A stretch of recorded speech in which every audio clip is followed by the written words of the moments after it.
निरपराध वही मंगलेश यादव की जो ले जा करके हत्या की गई है, वो गरीब आदमी है। अच्छा।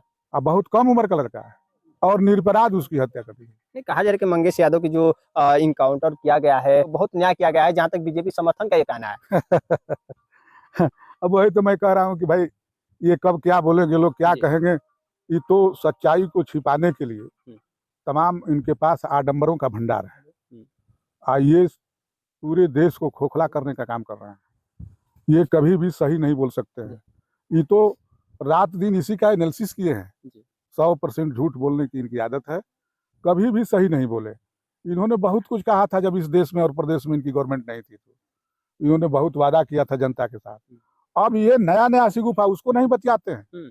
कांग्रेस के जमाने में इन लोगों ने कहा था कि क्या भाई पेट्रोल का दाम घटा, क्या भाई डीजल का दाम घटा, क्या भाई आपको नौकरी मिली, रोजगार मिला। आज उस एजेंडे को ही भूल गए हैं। उस एजेंडे को अपने जनसभा में और अपने मीटिंग में इस सवाल को क्यों नहीं उठा रहे, क्यों गैस का दाम घटा। तो जो गैस और सिलेंडर और जो पेट्रोल और डीजल का दाम था आज दोगुना बढ़ गया। आज छात्रों, नौजवानों, शिक्षकों को अप्लाई करने वाले लोगों पर लखनऊ के अंदर लाठियां चल रही है, नौजवानों पर। आप तो पत्रकार महोदय हैं, आप चैनल के बाद आप भी देख रहे हैं। अभी कुछ दिन पहले पेपर में निकला था कि ईडी बहुत भ्रष्टाचार कर रहा है। जब उनके दल में है कोई ईडी नहीं जा रही है, और दल से बाहर हो गए तो ईडी छापा मार रही है, उनको गिरफ्तार कर रही है। इनके ऊपर भ्रष्टाचार है।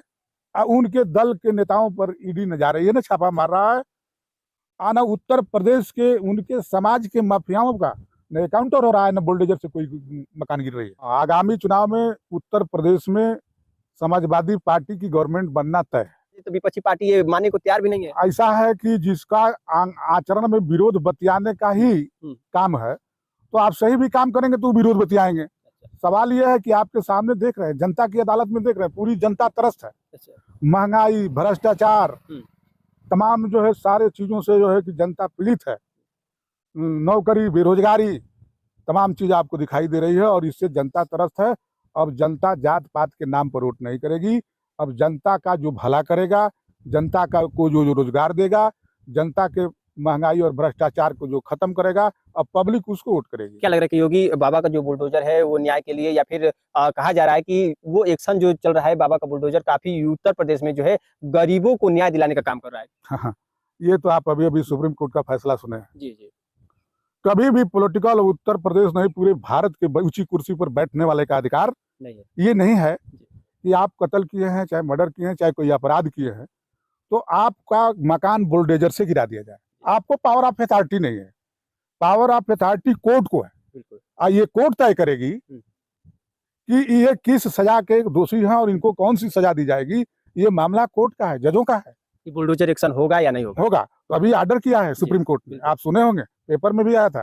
उन्होंने कहा कि कतई आप बुलडोजर नहीं चला सकते हैं, और बुलडोजर चलाएंगे तो बिल्कुल ये गलत होगा। कुछ दिन पहले खबरें आई कि अब खुद जो है कोई अधिकारी जज नहीं बन सकता है। ये सुप्रीम कोर्ट का जब आदेश होगा तो बुलडोजर एक्शन कार्रवाई होगा, कहाँ होना है कहाँ नहीं होना है। जबकि इससे पहले जो ये खबरें नहीं थी तो तमाम ऐसे जगहों पे अचानक एकाएक जो है बुलडोजर कहीं भी धड़ाल्ले से पहुंच जाता था और किसी भी घर पे चल जाता था। लेकिन बाबा का बुलडोजर अब जो है विराम अवस्था में आ गया है, क्योंकि जब तक कोर्ट आदेश नहीं करेगा तब तक वहाँ बुलडोजर एक्शन हो भी नहीं सकता। एक नंबर की बात आपने बहुत सही बात कहा है, यही सच्चाई है। यही सच।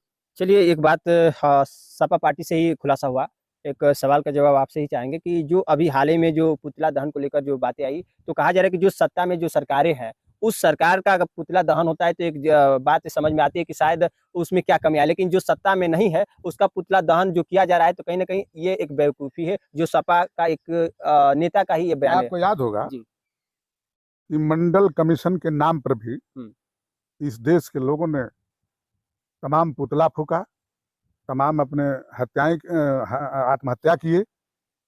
ये समझ लीजिए कि उस समाज के नहीं, गरीब गिरुए तमाम लोगों के, इस तरीके के लोगों को ये ले जा करके और इस तरीके का प्रकांड करके और जनता को दिखाने के लिए ऐसा ही कांड करते हैं और ये पुतला फूकते हैं।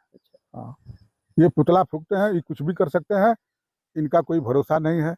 ये तो जब राम के साथ धोखा दे रहे हैं तो जनता के साथ क्या करेंगे। अच्छा, अखिलेश यादव जी ट्वीट करके बोले थे कि हम चाहे तो जो हमारा 6 पुतला दहन किया गया, 6 की जगह पे मैं 600 पुतला जो है दहन करा सकता था, लेकिन कहीं न कहीं उसका कोई प्रतिक्रिया नहीं नहीं थी। ऐसे इसलिए हम्म, प्रतिक्रिया नहीं, वो कभी नेता जो अखिलेश यादव ऐसे साफ सुथरे की छवि के हैं, जी, वो आदमी विध्वंसों से शिक्षा प्राप्त किया है और पढ़े लिखे में अपने को टॉप 10 रहे हैं और उनकी राजनीति भी आज पूरे प्रदेश और देश में साफ सुथरी चल रही है। यदि इस तरीके की छवि नहीं होती तो उत्तर प्रदेश में 37 सीट सांसद नहीं जीतते। बिल्कुल। अब 37 सीट का परसेंटेज लगा दीजिए कि जोगी मुख्यमंत्री के लायक है कि अखिलेश है। जब उनकी पार्टी चुनाव हार गई तो समझ लीजिए कि उत्तर प्रदेश का आप मुख्यमंत्री पद से आपको इस्तीफा देना चाहिए। चलिए हम जोहराबाद से खास बात किए, जो जोहराबाद के तमाम और ऐसे एक बात और ले लीजिए कि मैं इस समय जहुराबाद में समाजवादी पार्टी के विधानसभा कमेटी का मैं सचिव हूँ। अच्छा, तो आप एक बात का खुलासा ये कर दीजिए कि जहाँ तक जोहराबाद से लगातार जो है राजभर के कब्जे में जो सीटें रही है, ओम प्रकाश राजभर 2 बार से विधायक ही है उनका हाथ में, तो क्या लग रहा है कि आगामी चुनाव में उनका ही बदलाव हो सकता है? वो जहाँ है उनके लोग भी उनको वोट नहीं करेंगे। अच्छा, आगामी में ये दावे के साथ आपका कहना है कि आगामी जो है ये चुनाव में यहाँ से बदलाव होना यहाँ ही से होना है। सुपड़ा साफ है उनका। सुपड़ा साफ है। अच्छा, तो समाजवादी पार्टी से किस चेहरा को आप लोग मानेंगे? देखिए ये राष्ट्रीय नेता का मामला है। जी। हाँ, राष्ट्रीय नेता का मामला है। अब वो राष्ट्रीय नेता तय करेंगे और जिसको तय करेंगे उसको समाजवादी पार्टी वोट करेगी। हाँ, चलिए, ठीक है। खास इतनी जानकारी के लिए बहुत-बहुत धन्यवाद। भी न्यूज़ इंडिया पे जुड़े रहने के लिए, खास भी न्यूज़ इंडिया के साथ मैं विमलेश कुमार।